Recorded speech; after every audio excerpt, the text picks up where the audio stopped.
Funding for this program is made possible by Burke Nursery and Garden Center in Burke, Virginia. You'll find trees and shrubs, perennials and annuals, water garden supplies, houseplants, and bird and gardening supplies. Burke Nursery also provides landscape, plant diagnostic, and installation services, and much more. For more information, you can check out their website or call 703-323-1188.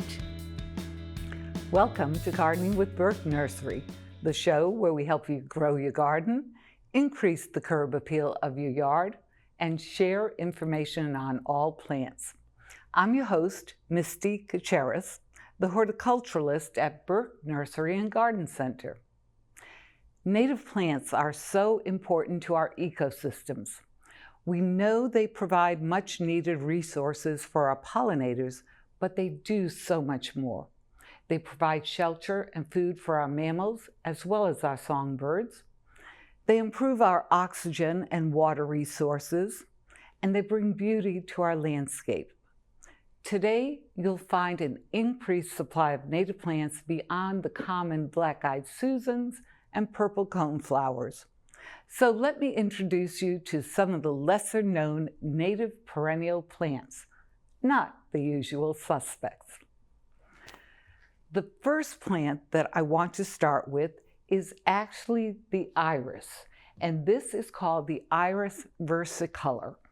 And part of the reason, and here we have the Iris versicolor. Now, I do have to admit, when I first took it out, it had these beautiful flowers. And typical with nature, the flowers all fell off. So I do have a picture of what the flowers look like, and they really are beautiful. A lot of people don't realize that we have over 28 species of native irises. Everybody thinks about the bearded iris, which is actually not a native iris, but yet as an introduced species, it is non-invasive and does well in our area.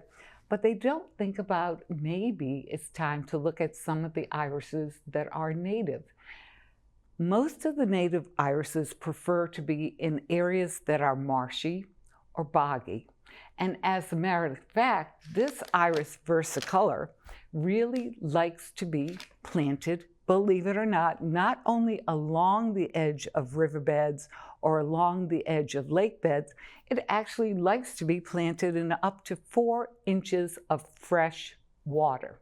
So if you have a pond at home and you're looking for plants that are safe to put into the pond, this is one of the plants to consider. The other is that it is a full sun plant. It will tolerate shade, but it really prefers the full sun. And as you can see by the height here, this plant will grow anywhere from 2 to 3 feet tall, and it spreads 2 feet wide. It's really an easy plant to care for as long as it's in a moist area. And the other is, I have some friends that like to do what I call water container pots. So basically, they'll get a couple goldfish, put them in a container pot, put the water in, and then they're always looking for plants to put in with the fish to give the fish more oxygen. And this is one of those. Easy to care for, so what you want to do is after the first frost, then you'll prune it down all the way to what I call the crown. So basically, you'll prune it down to the soil line, and then you're fine, and it'll grow, and believe it or not, it'll grow back that 2 to 3 feet.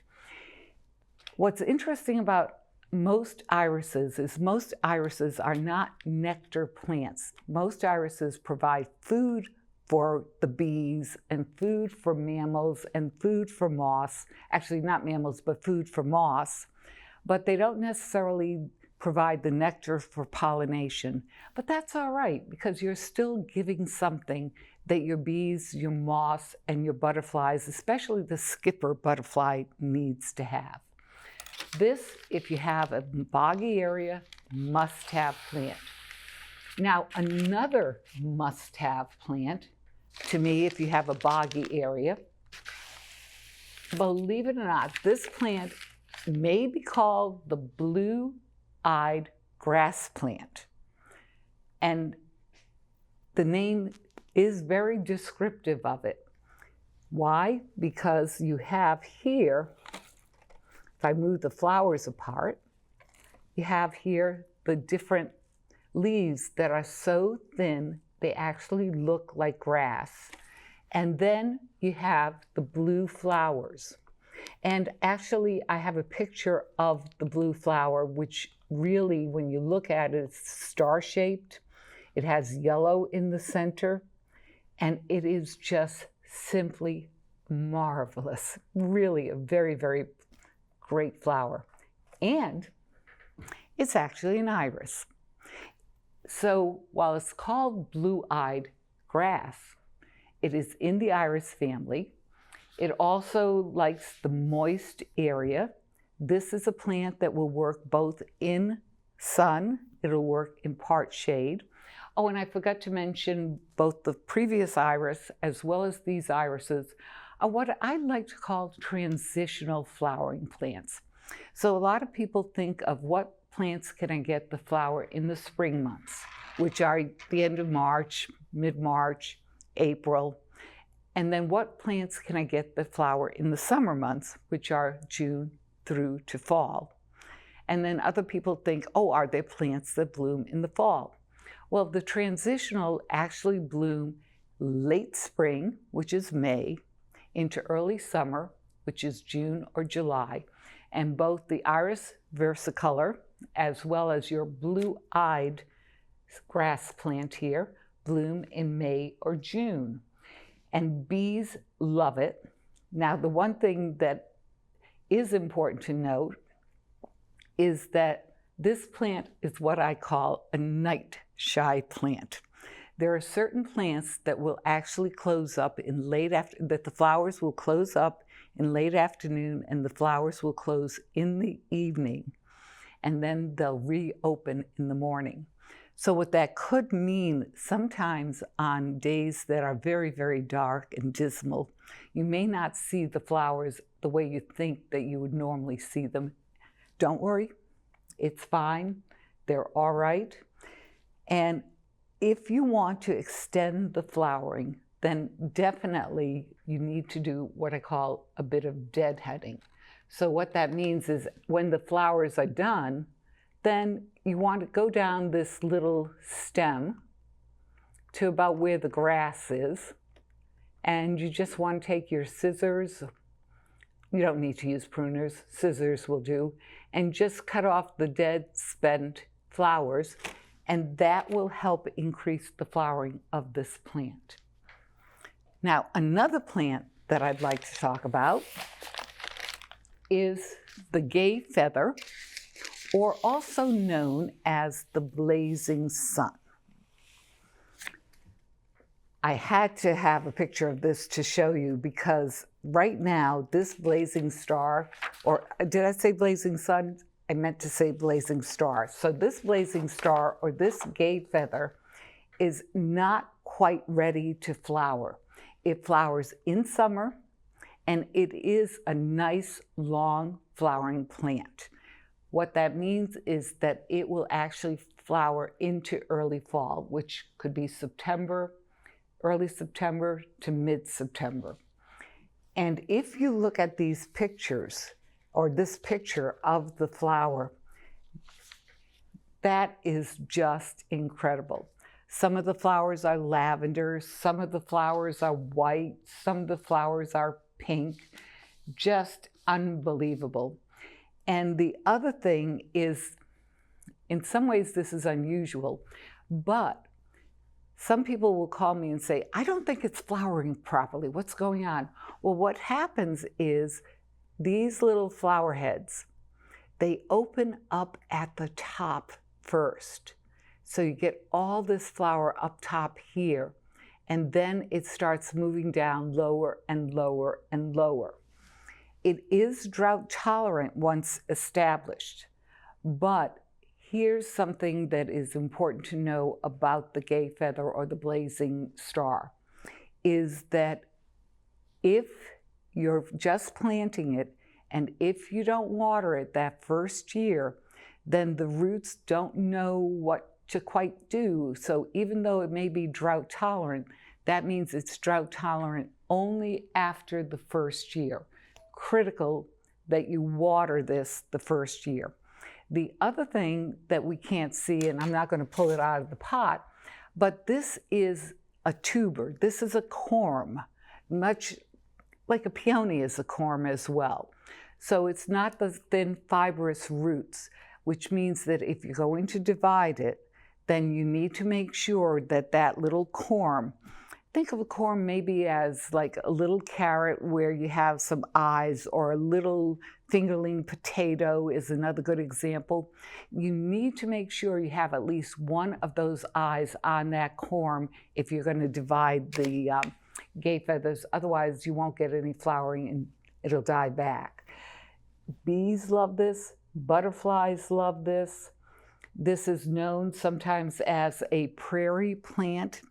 So it is definitely native to the United States, but because it's considered a prairie plant, what that means is that not only do bees love it, do butterflies love it, do hummingbirds. This is a great plant for a hummingbird.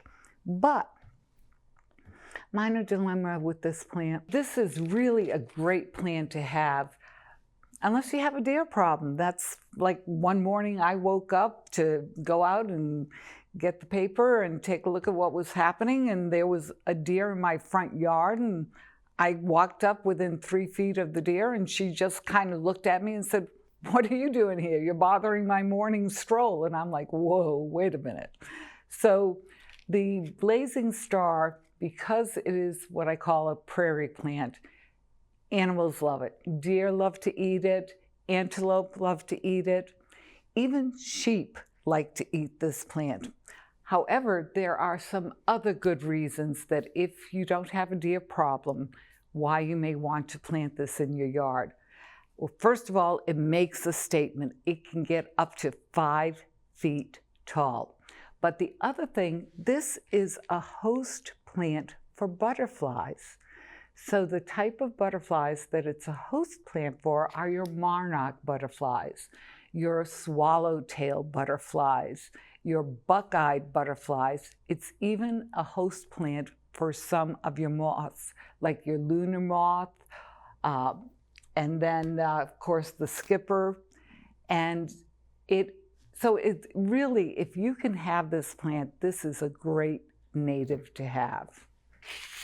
Now, the next native plant that I want to talk about is called the northern sea oats. This is another plant that can get up to 5 feet tall and spread 2 feet wide. This is a grass.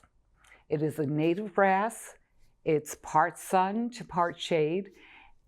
And it's one of the few native grasses that can actually, or one of the few grasses that can actually live in the shade. So if you feel that you'd like to have grasses in your yard, definitely consider the northern sea oats. And it's also known as the river oats. Why?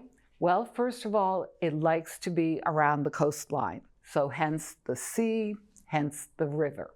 So it does like to have a moist area.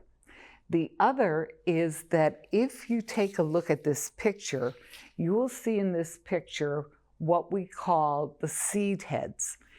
And these seed heads, there aren't any on this plant right now, so I can't show you any from the plant itself. But in the spring month, the seed heads are green. In the fall, in the summer months, they turn tan, brownish, just like the picture. And then in the fall, they turn bright purplish, which makes an incredible statement. But here's the slight problem with this. A lot of people think, oh, it's a native plant, that's great, I'll have it in my yard, that's wonderful. Well, The northern sea oats can be very, very, very invasive. Butterflies love it. Songbirds love it because of the seeds. You may not love it after having it a couple years because of the seeds. So what you want to do in the fall, if you don't want it to be invasive, is you need to cut those seed heads off. And then the other thing, if you want to constantly rejuvenate this so you have a beautiful grass, is that you want to prune this to about 6 inches. And you want to prune this at the end of February, the beginning of March, so what we call late winter months. And you want to prune it before mid-March. By mid-March, you'll start seeing the new growth coming up. And if you miss that little window of opportunity and you see the new growths coming up, definitely prune it again to about 6 inches. And this is also a host plant for a lot of butterflies. But like I said, if you want a grass and you have a shady area, this is a good grass to have. Oh, and one more thing, because it's a coastal grass, you want to, especially the first year, you want to make sure that you water the roots well. It needs to have a lot of moisture in the soil for it to thrive. The next native plant that I'd like to talk about is actually one of my favorite native plants, Jacob's ladder. And the Jacob's ladder comes 2 ways. One way is that it comes with what I call the variegated leaves. And variegated means that it's 2 colors. So it's the green with the yellow around it. And the other one, pure green leaves. The reason it's called Jacob's ladder is if you look at the way these leaves are positioned, it almost looks like they're a ladder. And this plant in the spring gets these beautiful, beautiful blue flowers. They're very star-shaped, and they're a very light, light blue. Not quite lavender. I would go more with almost like a sky blue. Sometimes they get a little darker blue depending on the plant. So this plant, it may not look it from the pot right now, but this plant will actually get about 2 feet wide, or rather 2 feet tall, and then it'll spread 3 feet wide. So it does, even though it stands upright on one hand, there's other parts of the plant that like to travel almost like a vine in the ground. The other thing that's very important to realize about Jacob's ladder is that the Jacob's ladder likes to be in an area that's very, very moist. And if it doesn't get the moisture, what will happen is that the Jacob's ladder will actually disappear. So if the ground gets too dry and you don't see your Jacob's ladder, you may think that you've just lost it, that it's died. Water that area, and if you water that area, next thing you know, the Jacob's ladder is back. And during the time periods of rain, the Jacob's ladder really loves that area. One native plant that may be totally new to you and that is not as commonly found quite yet, but is beginning to be more commonly found at various garden centers, nurseries, places you can purchase your plants, is the Indian pink. And the Indian pink, really basically it is a red flower that's in a trumpet shape. And when this trumpet opens, what you'll see is you'll see yellow on the inside. And this opens up in clusters. And tubular flowers or trumpet-like flowers are so well liked then for hummingbirds. This is a great hummingbird magnet. It is both a woodland plant, so it prefers shade. And you don't always get a lot of shade flowering plants that can attract the hummingbirds, but this is one of them. And it does prefer the well-drained soil. It blooms basically in the early summer months. And the early summer months are defined as June, July, sometimes into August. Songbirds like this just as well as the hummingbirds. The one thing though, even though I think that more and more people may start looking at the Indian pink as a nice native plant to have, and the other thing is that this was used as a medicinal plant. If it's not prepared properly for the medicinal uses, then you need to be very cautious. This is one of those plants that I always express caution with. Hummingbirds may love it, songbirds may love it, but all parts of the plant, especially the roots, are poisonous. And so if you have any animals, dogs or cats that may like to eat plants, then I wouldn't recommend that you get this. But if you have an area where you need some hummingbird attractors, especially in the partial shade, then the Indian pink is something to consider. One of the things that people don't always consider when they consider native plants, even though they see them all the time, what are they? They are your ferns. And one of my favorite ferns, it doesn't look it right now because it's just a little baby right now. This fern will grow 2 feet tall, maybe even 3 feet. This is a Christmas fern. And I have to admit, when people bring ferns in for me to ID, I can't always do that because sometimes, especially if they're younger, it's a little more difficult to tell. But the Christmas fern is what we call an evergreen. What that means is that it never dies back in the winter months. So what I do is every spring I will cut back my Christmas ferns, and sure enough, within a couple months, they're back up to 2 to 3 feet tall. These are also what are known as clumpers. And ferns do like moist soil. Ferns do like part to deep shade. And so if you have an area that you're not sure what may or may not grow there, or if you have a hill that's in the shade and you need something for erosion purposes, then definitely the Christmas fern is one thing to consider. Because it's a clumper, it's not like your other ferns. What that means is that it spreads very, very, very slowly, and it can take anywhere from 3 to 5 years before it starts filling out an area. But I do like that it's evergreen and it's around all the time. And the other thing, people don't realize the importance of ferns. They provide protection to our songbirds. They provide protection to other small mammals, because they provide a place where people, not people, but the small mammals and the songbirds can go and be safe. The other fern that I like, native of course, is the cinnamon fern. Now this cinnamon fern is what we call deciduous. What that means is that it does lose its leaves and it does die back in the winter months. It also is part shade to deep shade. It also likes a moist area.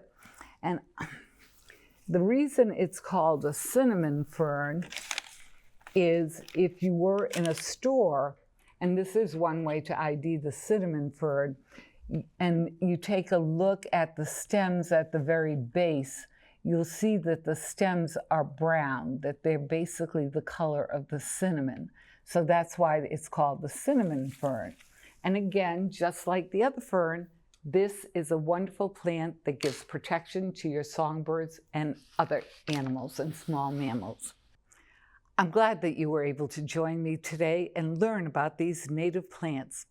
As we continue to incorporate native plants in our landscape, you'll find more choices available, enabling us to continue supporting our ecosystem while increasing the beauty of our landscapes. I'm your host, Misty Kuceris. If you have any questions about native plants or gardening in general, contact me at misty@burkenursery.com. Thank you for spending your time with me here at Gardening with Burke Nursery, and I'm looking forward to helping you grow your garden. Funding for this program is made possible by Burke Nursery and Garden Center in Burke, Virginia. You'll find trees and shrubs, perennials and annuals, water garden supplies, houseplants, and bird and gardening supplies. Burke Nursery also provides landscape, plant diagnostic, and installation services, and much more. For more information, you can check out their website or call 703-323-1188.